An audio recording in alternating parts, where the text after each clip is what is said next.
So blood donation camp बद्दल.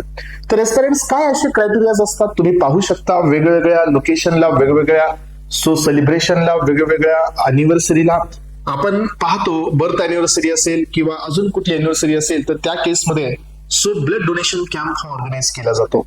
एखादं festival असेल, एखादं ऑकेजन असेल तर त्या केसमध्ये पण आपण ब्लड डोनेशन कॅम्प हा ऑर्गनाईज करतो. मग आता ब्लड डोनेशन कॅम्प हा ऑर्गनाईज करत असताना काही क्रायटेरियाज सेट केलेले असतात का? काही क्रायटेरियाज हे स्टँडर्ड लेवलला मेंटेन केलेले असतात का? येस एस्पिरंट्स, याचे काही क्रायटेरियाज आहेत. या क्रायटेरियाज थ्रूच तुम्हाला ब्लड डोनेशन कॅम्प हा ऑर्गनाईज करता येतो. दोन पद्धतीने ब्लड डोनेशन असतं. एक इंडोर असतं एस्पिरंट्स, जे की आपण डोनेट करतो ब्लड, हे ब्लड बँक किंवा जिथं ब्लड डोनेशन साठीचे सगळे क्रायटेरियाज मॅच केले जातात तिथं जाऊन आपण डोनेट करू शकतो. किंवा आपण ब्लड डोनेट करतो आउटडोर. आउटडोर याचा अर्थ तुम्हाला माहिती आहे की जिथं एखादं सेलिब्रेशन आहे, एखादं ऑकेजन आहे, त्या ठिकाणी यांची पूर्ण टीम ही त्या पर्टिक्युलर प्लेसला रिच आउट होते आणि त्या ठिकाणी ब्लड डोनेशन कॅम्प हा प्रोसीड होतो. मग असं होत असेल, इनडोर होत असेल तर काय क्रायटेरियाज आहेत, आणि ब्लड डोनेशन हे आउटडोर होत असेल तर त्याच्यासाठी काही क्रायटेरियाज आहेत का? सो आहेत एस्पिरंट्स, यांच्यामध्ये डिफरन्सेस आहेत.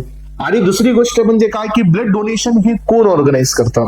तर एस्पिरंट्स हे पहा की याच्यासाठी पण बॉडीज आहेत. तर blood donation camp may be organised by, तर ब्लड डोनेशन कॅम्प हा कोण ऑर्गनाईज करू शकतो?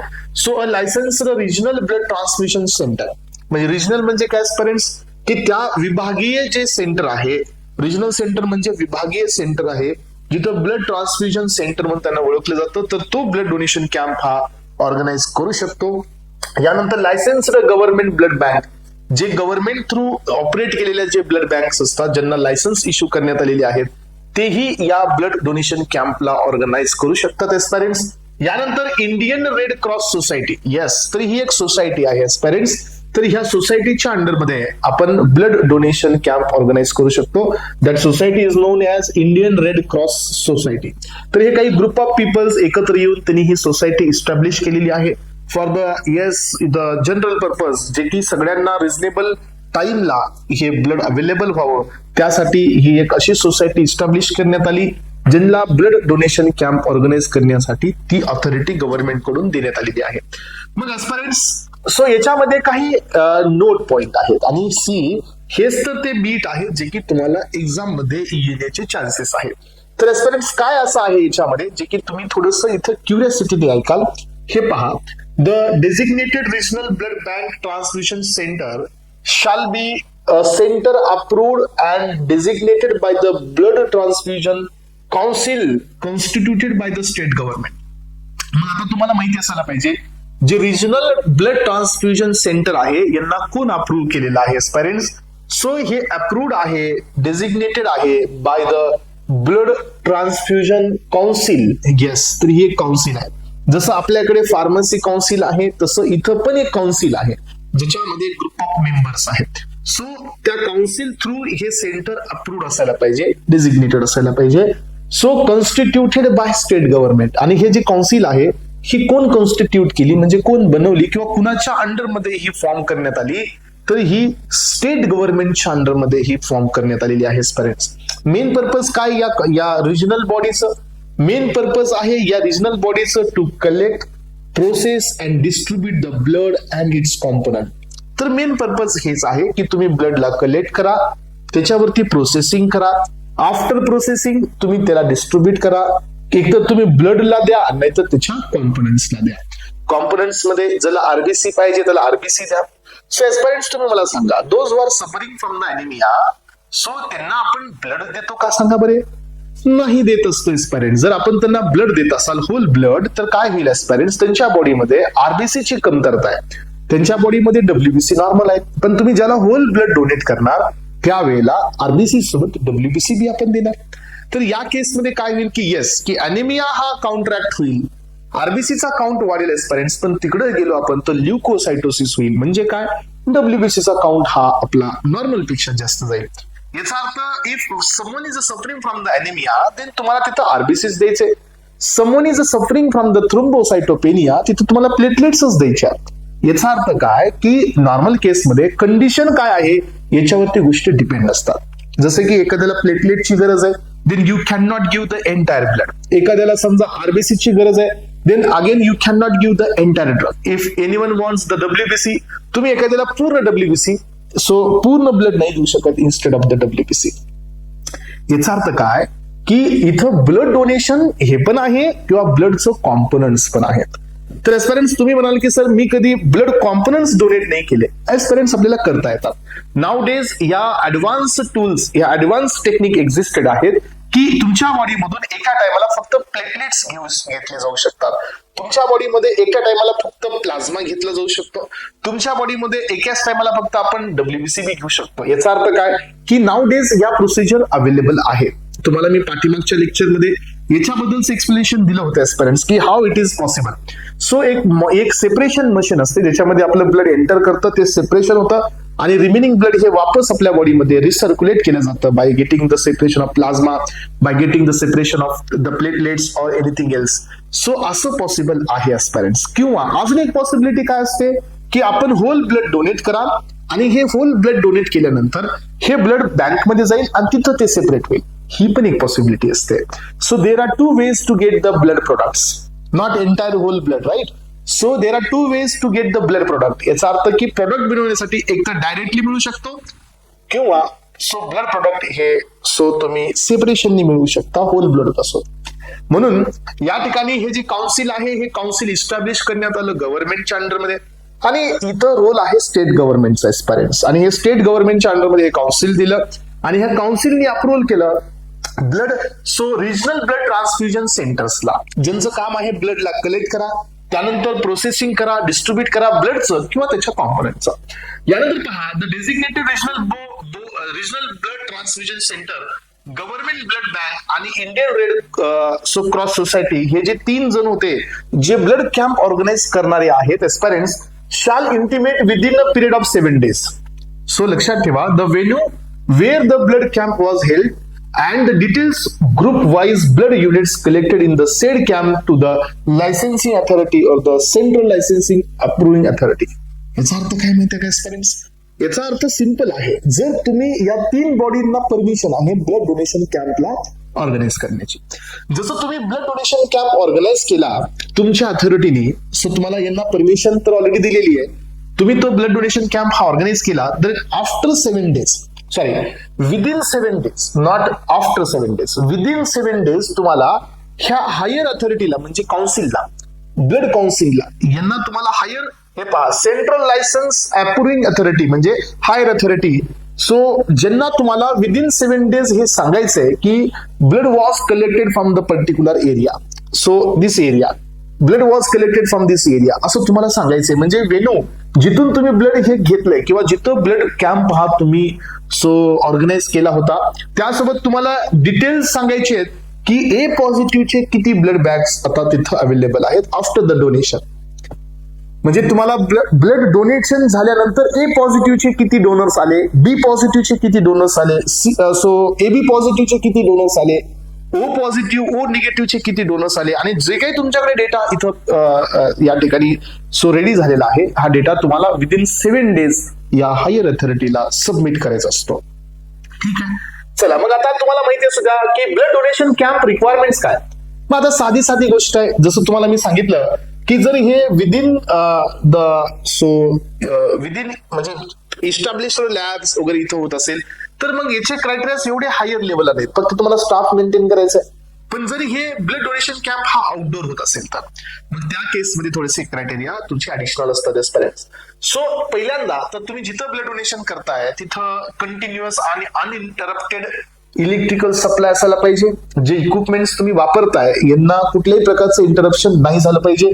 सो ऍडिक्वेट लाइटिंग पाहिजे सगळ्या ऍक्टिव्हिटीजला रेग्युलेट करण्यासाठी. Hand washing facilities for the staff. The reliable communication system पाहिजे yes to the central office. So जे ऑर्गनायझर आहे ऑफ द कॅम्प किंवा जे ऑफिस ऑफ द कंट्रोल असेल यांच्यासोबत कम्युनिकेशन सिस्टम. फर्निचर इक्विपमेंट्स हे पण पाहिजे with the adequate available space. Refreshment facilities yes very important. तुम्ही पाहिलं असेल एस्पिरंट्स तुम्ही कुठेही ब्लड डोनेट करण्यासाठी जा you will get the 2 bananas. So already एक तर तुम्हाला 2 bananas मिळतील नाही तर मग at least you will get the half Parle-G. आणि तुम्हाला असं वाटत असेल की हे का दिलं जातं, तर so it is given in the procedure. आलं लक्षात? सो हे प्रोसिजर मध्येच आहे की समवन जर ब्लड डोनेट करत असेल तर त्याला तुम्हाला रिफ्रेशमेंट द्यावी लागेल, because so there is a chances of weakness, आणि त्या केसमध्ये त्याला सो एखादा क्रिटिकल प्रॉब्लेम येऊ शकतो. त्या केसमध्ये तुम्हाला स्टाफसाठी पण आणि डोनरसाठी पण तुम्हाला रिफ्रेशमेंट फॅसिलिटीज द्याव्या लागतील. Facilities for the medical examination, जे की आपण पाठीमागच्या याच्यामध्ये पाहिलेलं आहे, आणि proper disposal of the waste. So जर तुम्ही वेस्टला डिस्पोज करण्यासाठी प्रॉपर क्रायटेरिया किंवा प्रॉपर डस्टबिन ठेवलेला नसेल तर मग याचा प्रॉब्लेम, याचं कंटॅमिनेशन होण्याचा चान्स असतो एस्पेरेंट्स.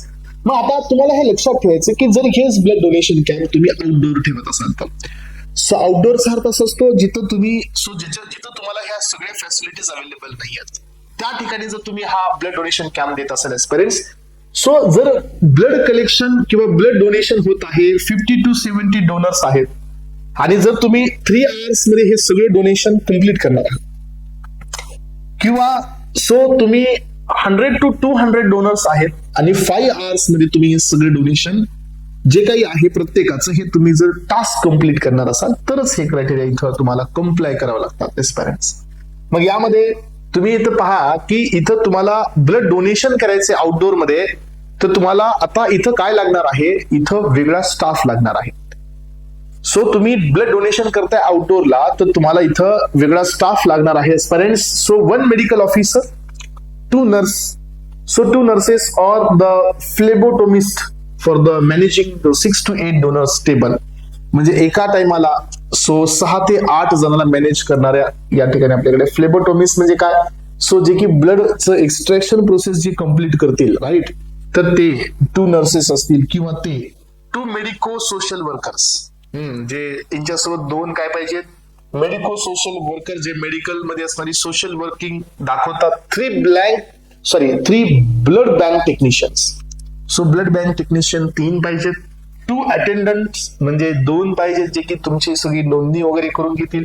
व्हेकल पण तुमच्या समोर असायला पाहिजे aspirants, having to the 8 to 6 capacity of the person. So 8 ते 10 जणांची तुमच्याकडे कॅपॅसिटी असणारी व्हेकल पण पाहिजे जर तुम्ही आउटडोरला काय करत असाल, ब्लड कॅम्प हा ऑर्गनाइज करत असाल तर. ठीक आहे एस्पेरेंट्स. सो एकतर हे तुम्हाला मेन पर्पज काय, 8 ते 10 माणसं सोबत कॅरी करण्याची कॅपॅसिटी. याचा अर्थ काय की जे डोनेशन दिल्यानंतर जे गुड्स तुमच्याकडे, जे बॅग्स तुमच्याकडे अवेलेबल होतील ना, त्यांना कॅरी करण्यासाठी सो याचा वापर केला जाऊ शकतो एस्पेरेंट्स. यानंतर इक्विपमेंट्स भरपूर सारे आहेत, मी काही इम्पॉर्टंट दिलेत एस्पेरेंट्स इथं तुम्हाला. सो ब्लड प्रेशर ॲपरेटस असेल, स्टेटोस्कोप असेल, ब्लड बॅग्स असतील, वेहिंग डिव्हाइस असेल, बॅगसाठी, डोनरसाठी, आर्टरी फोर्सेप असेल, सीझर असेल, स्ट्रीपर असेल, स्लाइड्स आहेत, HB मीटर आहे, देन अँटी बी. याचा अर्थ काय, जिथं ब्लड डोनेशन आपण या ठिकाणी चेकआउट करतो तर ते पण या ठिकाणी तुमच्या सो असायला पाहिजे, right. HB meters, then copper sulphate, antigen A, antigen so B, antigen AB, antisera, anti D, हे काय आहेत, ब्लड ग्रुपिंग डिटर्मिनेशन साठीचे एजंट्स आहेत. Medicated adhesive tapes, donor cards and refreshment for the donor, emergency medical kit. तर हे सगळे equipments आहेत. हे काही एवढे इम्पॉर्टंट नाही आहेत aspirants, just for the supplementary data हे दिलेले आहे तुम्हाला माहिती असावं म्हणून. यानंतर एस्पेरेंट्स या ठिकाणी प्रोसेसिंग ऑफ द ब्लड.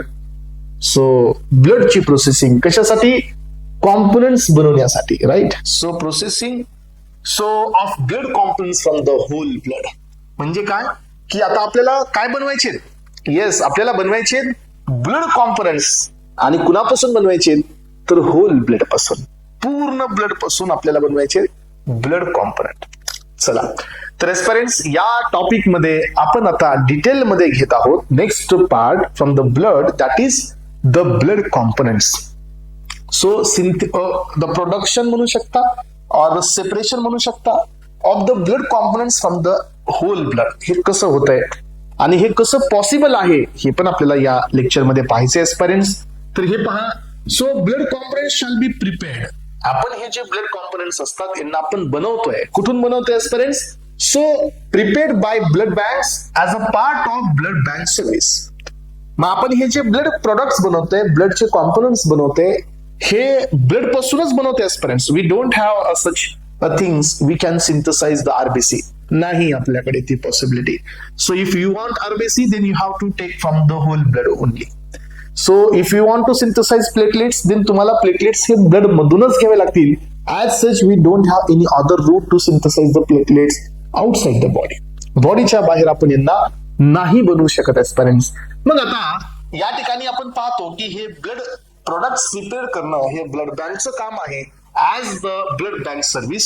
मग यामध्ये याच्यासाठी आपल्याला अकोमोडेशनची गरज आहे एस्पिरंट्स. हे कुठं होत आहे? हे क्लोज्ड सिस्टम मध्ये होत आहे under single double triple quadruple plastic bags. So except the preparation of the RBC. RBC साठी फक्त सिंगल बॅग असते. सो पण तुम्ही पाहू शकता की बाकीच्या जे बॅग असतील जे आपण ज्याला बनवतोय त्यासाठी बॅग मध्ये छोटे छोटे सो अजून जास्त कप्पे असतात बघा. मला लक्षात डबल सिंगल ट्रिपल हे त्याच्यामध्ये युनिट्स असतात. यांना आपण क्वाड्रुपल प्लास्टिक बॅग्स असं म्हणतो, डबल प्लास्टिक बॅग म्हणतो, ट्रिपल प्लास्टिक बॅग म्हणतो. चला यामध्ये आता आपल्याला हे ब्लड कॉम्पोनंट्स तयार करायचे तर मग कोणते इक्विपमेंट्स आपल्याला लागतील? सो एअर कंडिशनर लागेल, लॅमिनार एअर फ्लो लागेल. Yes, so laminar air flow इथं लागणार आहे तुम्हाला. प्लाझ्मा एक्सप्रेसर लागेल, वेहिंग डिव्हाइस लागेल, artery forcep, refrigerator. Yes, so that will maintain the temperature 2 to 6 degree centigrade with the thermometer. Digital इथं dial पाहिजे एस्पिरंट्स. सो प्लेटलेट एजिटेटर पाहिजे. हा, तर प्लेटलेट एजिटेटर म्हणजे शेकर पाहिजे. सो जेणेकरून प्लेटलेटचं काय होणार नाही, ऍडिशन होणार नाही त्यासाठी.